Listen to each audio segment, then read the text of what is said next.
Bloomberg Audio Studios. Podcasts, radio, news. Evan Osnos, great to have you with us. Staff writer at The New Yorker, as Tom alluded to there. The new book is called The Haves and Have-Yots, Dispatches on the Ultra-Rich. Congrats on the book. Congrats also on the title, which is excellent. Let's start with the warning that we heard from former President Biden as he prepared to leave office. He said, today an oligarchy is taking shape in America of extreme wealth, power, and influence that really threatens our entire democracy, our basic rights, and freedom. He sounded the alarm as he was making his way to the exit. What has changed when it comes to wealth inequality in this country over the last 5-6 months? Thanks, guys. By the way, Tom, you made my day. We live in a world John McPhee made. I'll say that what President Biden was getting at is something really important. To a lot of folks, frankly, it sounded almost belated. Look, the good news is this country has never been wealthier. In so many respects, we are building companies. We're on the cusp of a new era of technology in all the ways you talk about on the show every day, whether it's AI and robotics. And yet at the same time, as you know, there are about half of American adults who will tell you that they don't have $1,000 to spend on an emergency expense.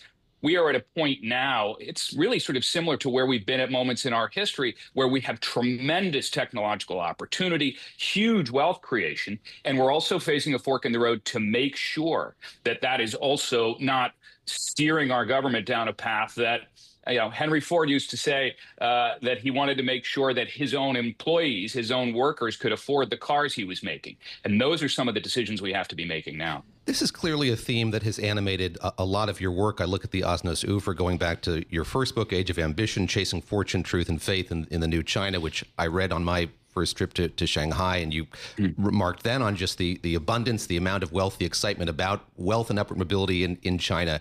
As you look at this particular book, are we looking at something that's uniquely American, or has this rise of the ultra rich been sort of shared globally? Yeah, it's a fascinating parallel in many ways, David. I mean, I first started reading, in a sense, about the American Gilded Age when I was living in China, because I was trying to understand what was happening. We were seeing railroads built at a pace we hadn't seen since America in the 19th century. It's fitting in some ways that I used The Great Gatsby when I lived in Beijing to conceptualize it. Here we are. It's 2025, 100th anniversary of that book.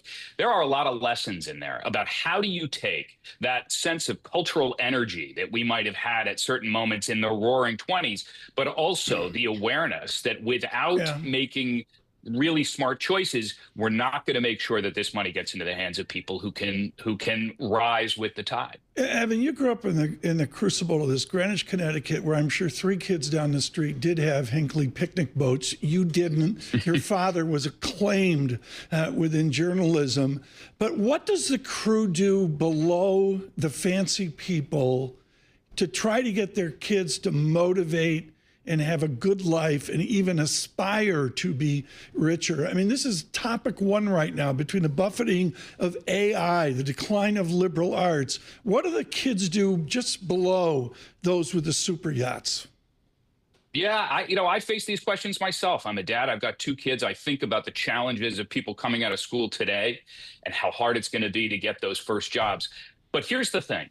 We have some pretty great models to inspire us in terms of how to think about being energetic, being creative. I think about Warren Buffett. He's on our minds a lot, all of us these days. He talks about how much he left, how much he will leave to his kids. He likes to say, as you know, Tom, he says, I want to leave them enough that they can do anything, but not so much that they can do nothing.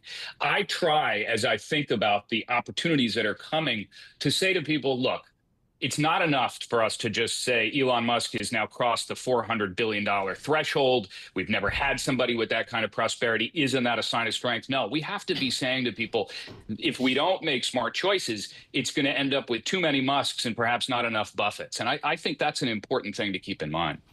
Spare a tear for the billionaire class, but I am interested in this element of loneliness that comes through in your book. So you have billionaires buying these super yachts. They can be in isolation on the open seas. You have another chapter or another piece that you've written about Silicon Valley billionaires who are looking to remote New Zealand as a place where they can go weather the storm if that's a nuclear disaster or something that's a natural disaster.